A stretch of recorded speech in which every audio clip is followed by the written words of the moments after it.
Hey everyone, it's Gamefruitpulp, and welcome back to another episode of Discord Discussion Friday, the series where I ask you questions in my community Discord server and go over the subscriber responses, as well as give you my response. If you want to join the series, or you just want to be a more active member of the community, you can join the server with the invite link that'll be in the description down below. Just one other quick announcement before we get into the actual content of the video. I just want to remind everyone that you should check out my merch store. I have some new products coming out there soon, so be sure to check out the link that is also in the description. Now, without any further ado, I want to get on to the actual main content, what everyone came here to see. So today we're going back to a question that I asked in the Discord server a few months ago, but I think it's a good topic to cover for this series on YouTube. The question was, if you had the option, would you be a full-time YouTuber? So to start, let's go over some of the community responses, and then I'll sort of give you my answer to the question as well. So the first respondent is Storm. Storm is an active member of the community. Storm says that they would be a full-time YouTuber because they think that you can make money, but it's also good for entertainment.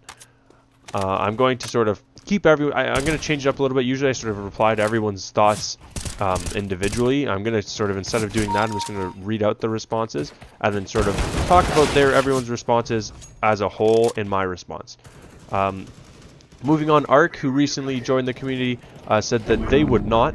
They don't have the creative abilities nor the time management skills to be able to be a consistent uploading channel, and it'd fall into the pits of irrelevance quickly. Kayomi had a very good response. They explained that they would love to be a successful YouTuber just to help people's lives. The big YouTubers have helped so many kids and adults' lives by uploading, yet they also get hate. Hate is not the worst thing in life, but it can also get you down, but haters are just jealous of what they have. Fans, money, support. Something they might not get. I lack the social skills for YouTube, and I'd forget to upload or record videos, so I would like to have YouTube as my full-time career, but I also wouldn't. Good kind of contrast of the pros and cons. Promenade says that they would be a full-time YouTuber, however they prefer to be a streamer on Twitch. They prefer the interactions with people there, and then they would upload the highlights to YouTube. They don't stream right now because of problems for internet, otherwise they say they'd be streaming like 10 hours a day. So these were sort of the top 4 comments that I thought were the best. I didn't include everybody's responses in this video because I don't want these videos to be too long, but I do thank everyone who did answer the questions. Obviously, we had some pretty good discussions on it in the Discord server, and my plan is that although the discussion may not be as long on the videos for YouTube, I do want to have sort of discussions with everybody who comments in the Discord server. I think that everyone sort of brought a different view and a different expectation of what a full-time YouTuber would be like, and that's something I wanted to expand on in my answer to the question. My response to this week's featured question isn't as cut and dry as a yes or no response. I think there are a ton of great benefits to being a big YouTuber, but ultimately I think it's the same as any self-employed business. If you're going to be really successful, then the growth potential and impact is endless. However, if you're somewhere in the middle or just starting out, you have to work a lot harder than everybody else working other jobs, and sometimes the reward is a lot less than if you were just doing something else. That is why I think it's really important that if you do go into YouTube, if you do start a channel or you do maintain your channel, you do it for the right reasons. Otherwise, you're sort of destined to not only fail, but you're also destined to waste a lot of your own personal time chasing something that's kind of really unrealistic, frankly. There have been many times where I have contemplated leaving YouTube simply because of the time requirements to have an active channel, but ultimately there are a couple of factors that keep me coming back, both of which happen to be touched on in Kayomi's response, which is why I wanted to make sure I included that. The first thing I want to talk about is the potential impact that you can have on YouTube. I had a first-hand experience of this the potential. I just want to actually go back a little bit. The potential impact that you can have on YouTube, not only for your viewers, but also for yourself. And I think it's something that people often overlook, is the sort of potential to grow as an individual by uploading on YouTube and by sort of maintaining and having a YouTube channel. I had a first-hand experience of this in the first few years of my channel, and it was an interaction that I think really changed my life as a whole.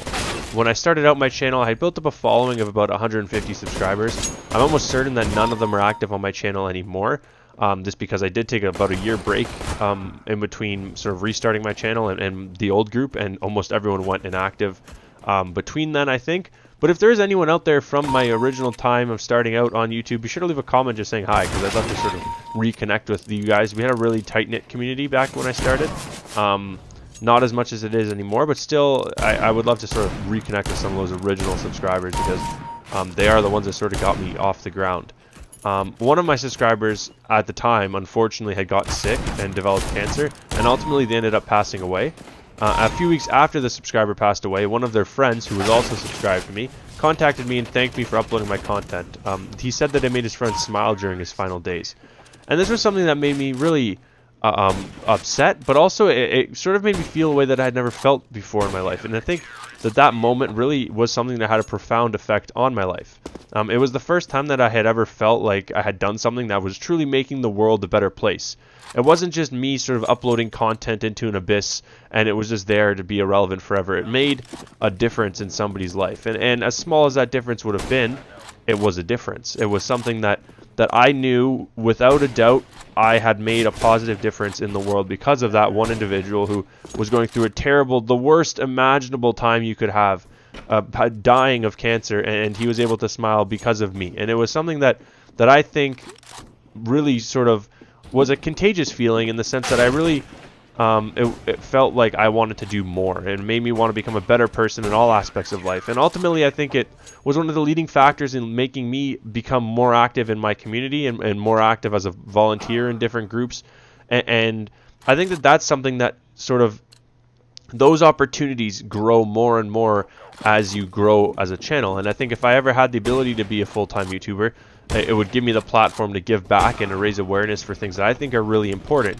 Things that I don't really want to talk about right now on the channel, because I don't think it's when you're a channel my size and you're sort of talking about some issues, I think it often gets construed as the wrong intentions. Whereas if you're a big YouTuber and you're giving back to causes that really you don't have anything as an individual to gain from it, I think it shares a really different message. And so if I were ever to get big, I have lots of things in my head. I have a list of things I want to do to sort of give back to the community that I can't really do right now with a channel my size.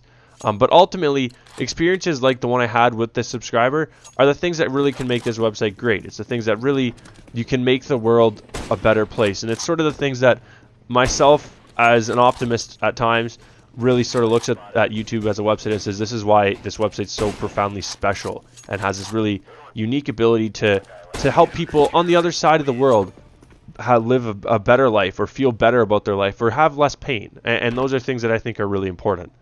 That being said, the second point is why I'm not so sure that I would ever want to be a full-time YouTuber. Like I mentioned earlier, a YouTuber is essentially a self-employed business person whose product is themselves. And to be successful, they would have to evolve their product to fit into their customers' market, to fit into what their customers want to buy and what their customers want to view. And that's something I don't know if I'd ever be able to do on this website. I've always been a pretty proud person. I've been a person who cares a lot about how other people see me, but also how I see myself.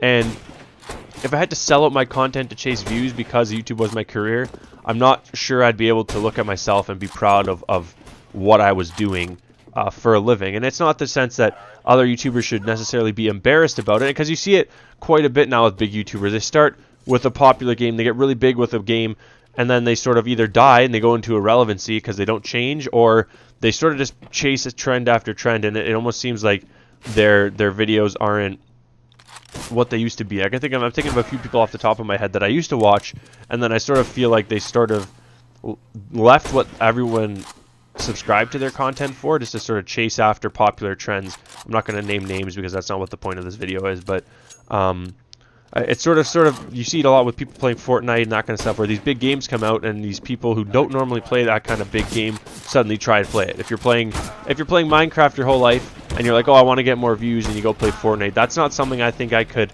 ever try to do, or ever do on a consistent basis. I did try it for a couple of videos, and I felt like the content I was putting out was so bad, and it wasn't even like I was doing it just to get views. It was just I was playing a game that was pretty popular, and I figured, oh, why not record it? And even then, I still felt like a sellout. And so it's just not something I think I'd ever be good at, frankly. And so because of that, going back to Ark's response, not so much my consistency in uploading, but my ability to adapt to trends in the YouTube demand is not something I think I'd be able to do. And as a result, I think I'd probably fall into, in Ark's words, the pits of irrelevancy pretty quickly.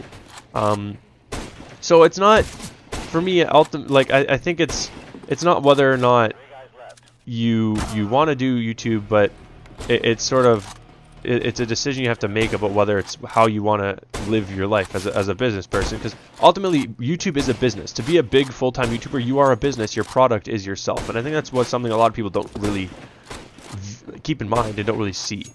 Ultimately, I wanted to do this topic because I thought it gave you all a good opportunity to learn a bit about me as a person, as well as a creator. It was one thing. It's something I haven't really done a good job of on my channel in the past. Is letting my viewers learn a little bit about me as a person, rather just as a commentator to whatever content I'm recording. And that was one of the reasons why I decided to start this series in the first place, which is why I chose to answer a question in this week's video that was done a couple months ago, because it was a question I asked. Specifically with the intention of doing a video on it, because I do want to try and let my viewers know a little bit more about me, because ultimately I'm spending time making content on YouTube, not to get famous or anything like that, but just to sort of not like to build a community, and that's sort of, like I mentioned earlier, this sort of drive from helping that one person. If I can help one person, then these videos are all worth it, right? And so I hope that you find the content worthwhile. I hope that you enjoyed. That is going to be it for this video. I just want to remind everyone, if you want to be part of the conversations in the future, to join the Discord server. The invite link will be in the description, and don't forget to check out my merch page as well, just to rep some cool Gamefruitpulp merch around your community. But thank you guys all for listening. Hope you enjoyed. If you're new to the channel, be sure to hit that subscribe button. This is a lot longer than I thought it was going to be, this video. But if you enjoyed, be sure to hit that subscribe button and leave a like, and share the channel with some of your friends. And just let me know what you guys think. This is a little bit different of a Discord Discussion Friday video. I'm starting to put a little bit more time on the back end into these videos, in the sense of writing, not scripts necessarily, but almost scripts, where I have things I want to say written down in a more formal process other than jot notes on a sticky note, which is what I was doing before. And I think it's making my videos a little bit better quality, and I think that it's sort of helping me get my point across more without saying and other fillers as much. So I hope that the video quality is better, and I hope you guys are enjoying the videos. And like I said, I hope you find the videos worthwhile, because ultimately, if watching my videos is a good use of your time, then it was a good use of my time to make the videos. So hope you guys enjoy. Catch you all next time. My name is Gamefruitpulp. It's coming out on a Friday, so I hope you guys have a good weekend as well, and I will catch you all next time. Have a good one.